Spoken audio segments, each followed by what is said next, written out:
So AP mega కి ఇక్కడ ఇచ్చినటువంటి క్వశ్చన్స్ మనం ప్రీవియస్లో గతంలో అడిగిన డిఎస్సి క్వశ్చన్స్ ఇవి వీటి ద్వారా మనకు జీకే అండ్ కరెంట్ అఫైర్స్ ద్వారా ఏజీడీ అయితేనేమి లేదంటే మిగతా ఎగ్జామ్స్లో కూడా మనకు ఎలాంటి క్వశ్చన్స్ అడుగుతున్నారు అనేది ఒక ఐడియా అయితే ఉంటుంది. వీటి ద్వారా మన ప్రిపరేషన్ కూడా వాటి మీద అండర్స్టాండింగ్ చేసుకోవచ్చు. ఇప్పుడు ఫస్ట్ వన్ చూసినట్టయితే కనుక మనకి గతంలో అడిగినటువంటి క్వశ్చన్ మరియు ఎక్స్పెక్టెడ్ క్వశ్చన్స్గా మనం వీటిని తీసుకోవచ్చు.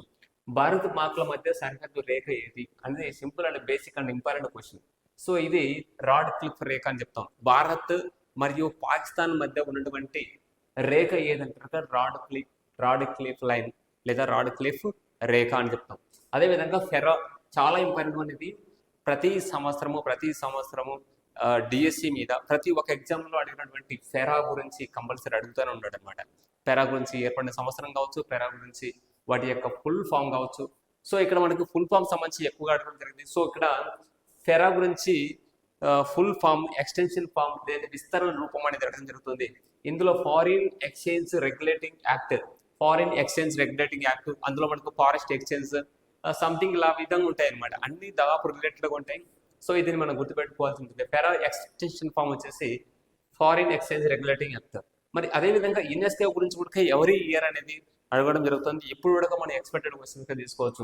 యునెస్కో మానవ హక్కుల అవార్డు ఈ సంవత్సరంలో ఏర్పాటు చేయడం జరిగింది 1978.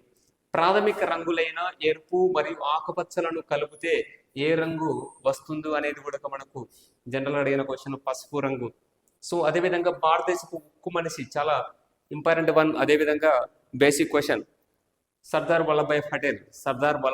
సో ఇక్కడ ఎక్స్పెక్టెడ్ జీకే క్వశ్చన్స్ తీసుకురావడం జరిగింది.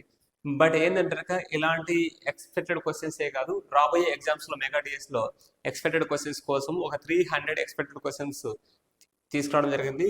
ఒక కోర్స్ ఇవ్వడం జరిగింది. అది పీవీఆర్ ఇన్స్టిట్యూట్ యాప్లో మీకు అందుబాటులో అయితే ఉంటుంది. కేవలము 300 రూపీస్తో 300 ఎక్స్పెక్టెడ్ క్వశ్చన్స్.